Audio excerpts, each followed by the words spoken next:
ഇനി നമുക്ക് നമ്മുടെ ഈ വിജയത്തിലേക്ക് വരാം. ഈ വിജയം ദിലീപേട്ടൻ നേരത്തെ തന്നെ പ്രതീക്ഷിച്ചിരുന്നോ ഈ ഒരു സാധനം ടേക്ക് ഓഫ് ചെയ്യുന്നോ? അല്ല, കഥ കേൾക്കുമ്പോൾ എന്തായാലും ഇതൊരു നല്ല സിനിമയായിരിക്കും എന്നുള്ളൊരു പ്രതീക്ഷ മനസ്സിലുണ്ടായിരുന്നു. അതുകൊണ്ടാണ് ഞാൻ ആദ്യം തന്നെ ചോദിച്ചത്, വിനീത് ഇത് ആരാ പ്രൊഡ്യൂസ് ചെയ്യുന്നത് എന്ന് ചോദിച്ചപ്പോൾ പറഞ്ഞു, ചേട്ടാ അങ്ങനെ തീരുമാനമൊന്നും ആയിട്ടില്ല, ഇനി നമ്മൾ ചേട്ടൻ ഓക്കെ ആണെങ്കിൽ അടുത്ത പരിപാടി. ഞാൻ പറഞ്ഞു, ആരെയും അന്വേഷിക്കരുത്, ഞാൻ തന്നെയാണ് പ്രൊഡ്യൂസർ എന്ന് പറഞ്ഞിട്ടാണ് നമ്മളത്. കാരണം ഒരു ചില കാര്യങ്ങൾ കേൾക്കുമ്പോൾ ഉണ്ടാകുന്നൊരു പോസിറ്റീവ് വൈബും, അതുപോലെ തന്നെ എനിക്ക് ഈ കഥ കേട്ടപ്പോൾ ഈ പവിത്രനെ എനിക്ക് ഭയങ്കരമായിട്ട് ഇഷ്ടമായി. കാരണം ഒരു ശുദ്ധനായ ഒരാൾ, അയാൾ ഇപ്പോഴത്തേതായിട്ടുള്ളൊരു കാര്യമാണ്, അയാൾ വലിയ ശ്രദ്ധയൊന്നുമില്ല. കാരണം അയാൾ മൊത്തം ഒരു ആഡംബര ഫ്ലാറ്റിൻ്റെ കെയർ ടേക്കറാണ്, നൈറ്റിൽ സെക്യൂരിറ്റിയാണ്. 10-18 വർഷം അയാൾ ഗൾഫിലായിരുന്നു. അയാൾ മറ്റുള്ള നമ്മൾ പറയുന്നുള്ളൂ, കാരണം ഫാമിലിക്ക് വേണ്ടി ജീവിച്ച് അങ്ങനെ പോയ ഒരാൾ. അയാളുടെ ജീവിതത്തിൽ ഒരു കല്യാണം കഴിക്കാൻ പോലും അയക്ക് വേണ്ടിയിട്ട് അതിനു വേണ്ടി ശ്രമിക്കാൻ പോലും ഒരാളുണ്ടായിരുന്നില്ല. എല്ലാവരുടെ കാര്യങ്ങളായിട്ട് പോയി. അങ്ങനെ ജീവിതത്തിൽ കല്യാണ പ്രായവും കഴിഞ്ഞ് മുന്നിലേക്ക് പോയിക്കൊണ്ടിരുന്ന ഒരാൾ. അപ്പോൾ അയാളൊരു പ്രണയത്തിൽ പെടുന്നതും അയാളുടെ രസകരമായ കുറേ സീക്വൻസുകളുണ്ട് ഈ സിനിമയിൽ. അപ്പോൾ അതൊക്കെ കേട്ടപ്പോൾ എനിക്കൊരു ഇഷ്ടം വന്നാണ്. പവിത്രനെ ഞാൻ ഭയങ്കരമായിട്ട് എൻജോയ് ചെയ്തതാണ് ശരിക്കും. അതാണ് ഓരോ സീൻ ബൈ സീൻ കാണുമ്പോൾ ശരിക്കും അറിയാൻ പറ്റുന്നുണ്ട് ആ സാധനം. പിന്നെ എനിക്കൊരു ക്രൈം ത്രില്ലർ നമ്മൾ കാണില്ല, ഒരാളെ കൊന്നു എന്നിട്ട് നമ്മളെ കൊന്നത് ആരാണ് എന്ന് പറഞ്ഞ് അന്വേഷിച്ച് നമ്മളിങ്ങനെ ആ ഒരു അതോടെ ഇരുന്ന് ആദ്യമായിട്ടാണ് ഈ സിനിമയിലെ നായി ആരാണ് എന്നുള്ള ഒരു റൊമാൻസിൽ സസ്പെൻസ് അന്വേഷിച്ചെടുക്കുക. ശരിക്കും എനിക്ക് തോന്നി ഇതിനു മുമ്പേ ഇത്ര അധികം ചുറ്റപ്പെട്ട നായകന്മാരായിട്ട് എനിക്ക് ഓർമ്മയിൽ പെട്ടെന്ന് വന്നത് സമ്മർ ഇൻ ബാത്തിലേക്ക് മാത്രമേ ഉള്ളൂ. അതിനകത്തും ഇത്രയ്ക്കൊരു സാധനം എനിക്ക് ഫീൽ ചെയ്തിട്ടില്ല. ഓക്കെ, അത് ഇതിലേതെങ്കിലും ഒരാളായിരിക്കും, ഇതായിരിക്കും. പക്ഷെ ഇത് ഭയങ്കര ക്യൂരിയോസിറ്റി ആയിരുന്നു. ഇതായിരിക്കും ആദ്യം ഞങ്ങൾ വിചാരിച്ച ഒരാളായിരിക്കും, കുറച്ച് കഴിഞ്ഞപ്പം വിചാരിച്ചു, പിന്നെ ഞാനും മോളും കൂടെ ഫൈറ്റ് ആയി, അല്ല ഇതാണ് അവസാനം ക്ലൈമാക്സിൽ. അത് ഭയങ്കര അത് നിങ്ങൾ കാണണം, ഭയങ്കര ത്രില്ലിംഗ് ആയിട്ടുള്ള ഒരു ക്ലൈമാക്സ് തന്നെയാണ്. നായികയ്ക്ക് വേണ്ടിയിട്ട് ഇത്രയ്ക്കൊരു സംഭവം. എനിക്ക് തോന്നുന്നത് 5 നായികമാർ ഒരുമിച്ചിട്ടുള്ള ആദ്യത്തെ സിനിമ. അതെ, ദിലീപേട്ടൻ്റെ ഫസ്റ്റ് മൂവിയാ. അതെ. ആദ്യം നമ്മള് 5 പേരും പഴയ ആൾക്കാരെ എന്നുള്ളതായിരുന്നു. പിന്നെ അത് ആലോചിച്ച് കഴിഞ്ഞപ്പോൾ ചിലപ്പോൾ അത് അവരുടെ ഇടയിൽ ചിലപ്പോൾ അതൊരു ഈഗോ പ്രോബ്ലം വരുമോ, പിന്നെ നമുക്ക് ഡേറ്റ് പ്രോബ്ലം വരുമോ, ഇങ്ങനെ ഒരുപാട് കാര്യങ്ങൾ ആലോചിക്കും. പിന്നെ ജനം ഏത് രീതിയിൽ എടുക്കും, ഇങ്ങനെ കുറേ കൺഫ്യൂഷൻസ് വന്നപ്പോഴേ ഞാൻ പിന്നെ നമുക്ക് പുതിയ ആൾക്കാരെ ആലോചിച്ചാലോ.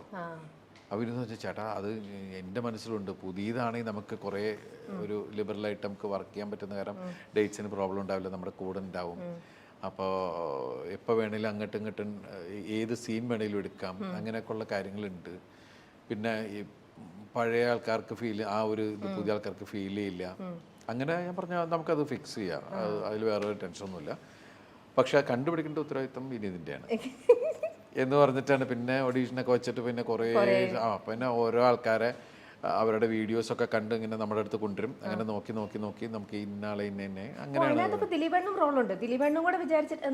കൂടുതൽ പണിയെടുത്തിരിക്കുന്നത് വിനീത് തന്നെ. ഫൈനലി നമ്മൾ അതിലേക്ക് എത്തിപ്പെട്ടപ്പോൾ ഓക്കെ ഇത് കറക്റ്റ് ആണല്ലേ എന്ന് പറഞ്ഞു. ഓക്കെ, ഇതിനാണ് പെർഫോമൻസ്, ഇതാണ് നമ്മൾ ഇങ്ങനെ ഫിക്സ് ചെയ്തേക്കണം. ഓക്കെ.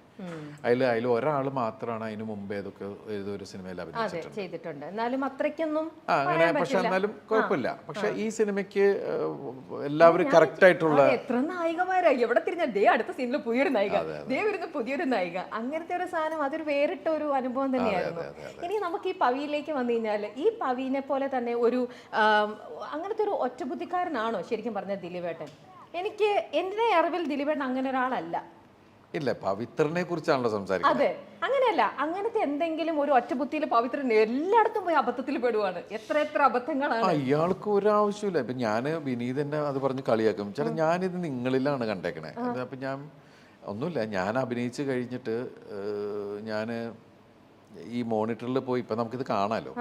അപ്പൊ കണ്ടപ്പോ ഞാൻ പെട്ടെന്ന് ചിരിച്ചുപോയി. ഇയാളൊരു കാര്യമില്ല, ഒരു പെണ്ണും ഒരാണും കൂടി ഒരു ഫ്ലാറ്റിൽ റൂമിൽ പോണെന്ന് പറഞ്ഞു ഉടനെ ഇയാൾ അതിന്റെ പുറകെ പോയി. ഇയാൾ ഉണ്ടാക്കണ കുഴപ്പങ്ങള്, ഇയാളുടെ മണ്ടത്തരങ്ങളൊക്കെ കാണുമ്പോൾ ഞാൻ എന്തിന്റെ ചോദിക്കുന്ന സംഭവം ഉണ്ടല്ലോ. കാരണം ഇയാളുടെ ഒരു പഴമക്കാരനും ഇയാള് അങ്ങനെ, അതുകൊണ്ടാണ് നമ്മൾ മറ്റേ ക്യാരക്ടറിനെ കൊണ്ട് പറയുന്നത്, നിങ്ങൾ പോയി ഒന്ന് അപ്ഡേറ്റ് ചെയ്യും. ഇയാൾക്ക് പഴയ കണ്ടതും കേട്ടതും ഒക്കെ കേട്ട് പഴയ ഇതിലിരിക്കുന്ന ഒരാള്. അയാളുടെ സ്വഭാവം ഇപ്പോഴത്തെ ഒരു ട്രെൻഡിലല്ല പുള്ളി പോകുന്നത്. ഇപ്പൊ ഒരു ആണും പെണ്ണെന്നൊക്കെ പറഞ്ഞാൽ ഭയങ്കര ഫ്രണ്ട്ലി, വാടാ പോടാ റിലേഷനിലാണ് പോയിക്കൊണ്ടിരിക്കുന്നത്. അതൊന്നും അയാൾക്ക് ഉൾക്കൊള്ളാൻ പറ്റാത്ത കാര്യങ്ങളാണ്. അപ്പോൾ അങ്ങനെയുള്ള ഒരാൾ കാരണം വെച്ചിട്ടുണ്ടെങ്കിൽ അതുകൊണ്ടാണ് അയാൾ കാണിക്കുന്ന മണ്ടത്തരങ്ങൾ. ചിലപ്പോൾ ചില എൻ്റെ അടുത്ത് കുറച്ച് പേര് പറഞ്ഞു അത് നമ്മൾ പഴയ സിനിമയിലുള്ള രീതിയിൽ. ഞാൻ പറഞ്ഞു ഇയാളൊരു പഴയ ഒരാളാണ്, ഇയാളുടെ ചിന്തകൾ പഴയതാണ്. അപ്പോൾ അതുകൊണ്ടാണ് ഇയാൾ ഈ ശരിക്കും പറഞ്ഞാൽ ആ ഡോറിൽ പോയിട്ട് മുട്ടിക്കഴിഞ്ഞിട്ട് പിന്നെ അയാൾ വരുന്നു എന്ന് അറിഞ്ഞു കഴിഞ്ഞപ്പോൾ പിന്നെ അയാൾക്ക് എങ്ങനെയും രക്ഷപ്പെട്ടേ പറ്റുള്ളൂ. അപ്പൊ ഓടി സ്റ്റെപ്പ് ഇറങ്ങാൻ ടൈം കിട്ടൂല. അയാളുടെ ഇമേജിന് അയാളുടെ മാനത്തെ മനുഷ്യൻ ജമ്പ് ചെയ്യണം. അപ്പൊ അത് നമ്മുടെ പഴയ സിനിമകളിലുള്ള ഞാൻ പറഞ്ഞ ആ സമയത്ത് അയാളുടെ പഴമയ്ക്ക് അയക്ക് തോന്നുന്നത് ബുദ്ധിയാണ്.